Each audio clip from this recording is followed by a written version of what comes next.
I really love my regular O-Cedar mop with the soft mop head that I can throw in the washing machine.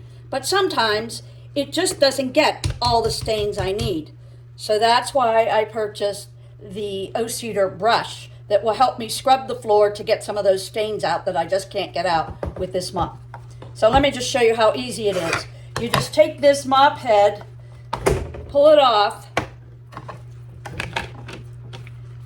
and snap this in, and now you're ready to scrub the floor with a nice strong brush.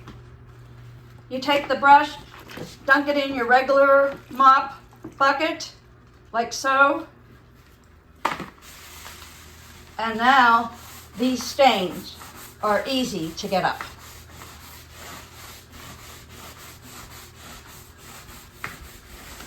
I can switch back to my cloth mop and clean up the floor.